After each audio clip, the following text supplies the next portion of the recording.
Am I the Asshole? Episode number 1. AITA for laughing in my cousin's face when she tried to stage an intervention for my drug use. I 27 have a condition which causes me to overproduce earwax. I don't tell people about it because I was bullied for it growing up. Only my wife and parents know. Every other day, I have to put medication in each ear, let it sit, then flush it out with a rubber-tipped syringe. This prevents ear infections, vertigo, permanent hearing loss, and worsening of my tinnitus. I have dealt with all of these things to some extent, so I stay on top of my eardrop regimen. If my alarm goes off when I'm with others, I go to the bathroom for 20 minutes and knock it out. If I don't follow my schedule, I forget, so I can't put it off. 2 weeks ago, my mom hosted family dinner. My cousin Cara, 37F, saw me waltz off to the bathroom to do my thing, syringe in hand, and asked what I was doing. I said just a minor medical thing. She kept pushing, but I didn't want to say anything because she gossips. I told her it's personal and scooted past. When I left, she was standing in the hallway. She asked what took so long and why the toilet didn't flush. I said none of her business. She said she didn't mean to offend. Last weekend, my friend called me to invite me out to lunch with some buddies. He said to meet up at his house so we wouldn't have to drive separately. I arrive at his house to find Cara and my friends sitting solemnly on the couch. Cara said they were here to talk about my problem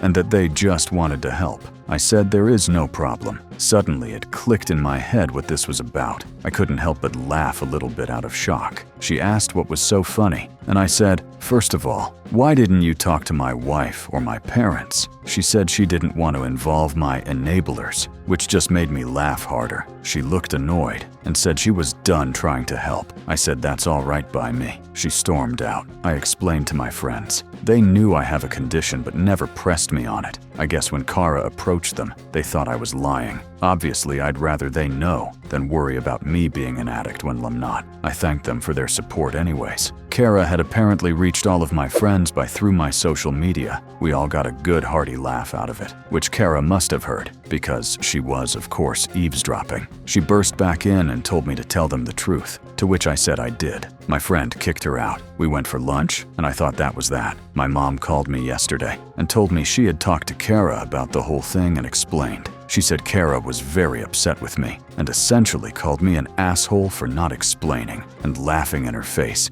and embarrassing her. I said I was embarrassed and that Cara had no right to my info. I think she shouldn't go around snooping and making assumptions. My mom still thinks I should apologize. ETA, she didn't see my alarm go off, just ran into me on her way from the kitchen. My alarm isn't for dinner time. It's for 9:15 p.m. I do it at home most of the time. Edit, broke up the wall of text. Sorry about that.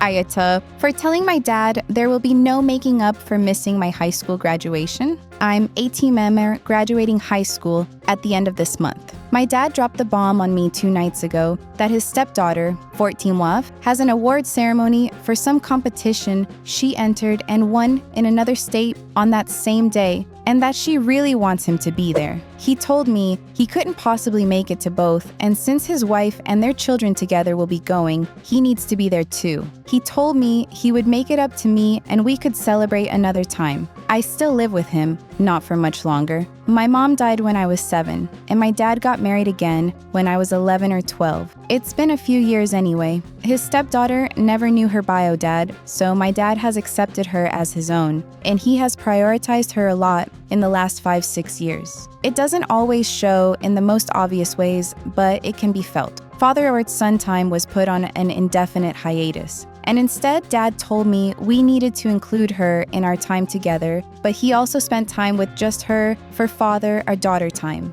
I brought it up to my dad, and he told me I wasn't exactly making an effort to be closer to her, so he wanted us all to bond and didn't want me to just focus on my relationship with him. He has attended her dance things instead of my basketball games if they're on at the same time. It doesn't matter if mine was known about first, he will still skip my stuff to go to hers. He will take us on family days, and whenever he and his wife say, "Kids can choose," he picks her choices over mine. He claims it's because they will be the most fun for everyone. But really, he even says it afterward, anything his little princess wants. Our refrigerator and our shower broke at the same time. His stepdaughter's birthday was coming up, so he took money from my birthday fund to pay for that stuff. And so his stepdaughter would definitely get what she wanted, this Barbie house thing and a whole fashion set, and they were, I think Dad said, $250. He didn't get all the money back by the time my birthday came around, so instead, he bought me a $30 gift card for Steam when he had promised me a new monitor and keyboard for my computer. That was a gift from my grandparents. When my dad told me he wouldn't be at my graduation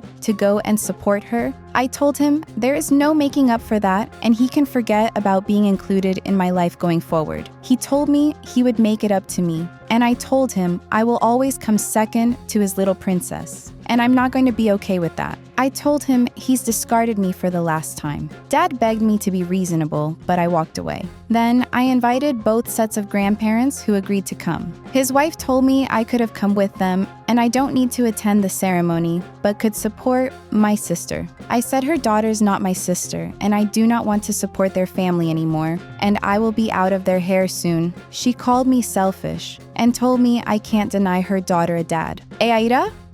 AITA for not being friendly with my partner's daughters now that they've warmed up to me. I'm 42, dating Tim, 59, a widower. He's in banking. I'm a bartender. I know what it looks like. His two daughters thought the same thing, but he's broke as a joke, and I've got a trust fund, so actually no. He's broke because his late wife got cancer 3 times. He ran up 6 credit cards, 2 in mortgage on the house, cashed out his retirement, everything and anything to get her the treatment she needed, and then to get treatment enough to see both daughters married. His daughters live 6 hours drive away. We drove to them for Xmas last year and the year before. They ignored me, dragged Tim away when he tried to include me, and prevented their husbands from making even small talk with me by talking over me. Year 1, Tim chastised them. They apologized to him, not me. They blamed the pain of seeing their dad with a woman who wasn't their mom.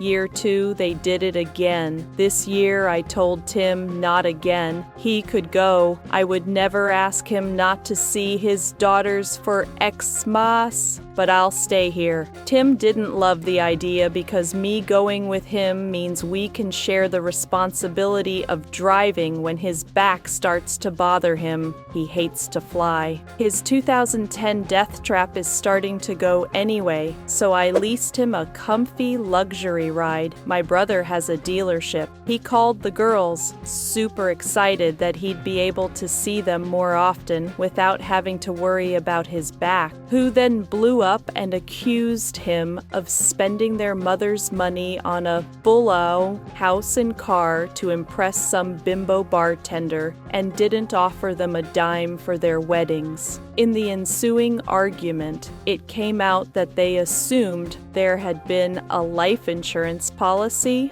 nor did they have any idea about the credit card debt or the 2-1 mortgage that the house was underwater on, or that Tim was looking at foreclosure and bankruptcy until he moved in with me. They did not realize it was my house, that he pays no bills save the water bill, man takes excessive showers, and shared groceries. Now the girls want my number. They are sorry I felt lonely at Xmas. They want to come visit and stay with us next year. Conveniently, in summer, I live near a beach. I've told Tim absolutely not about giving out my number. I'm happy to be polite if they come to visit Tim, but we're not going to be friends. If they had talked to me for even 2 seconds, they'd have understood. I am not shy about admitting the only thing I have ever contributed to my blessed financial state is not developing a crippling coke addiction like my cousin Danny did. Tim thinks I'm being too unforgiving.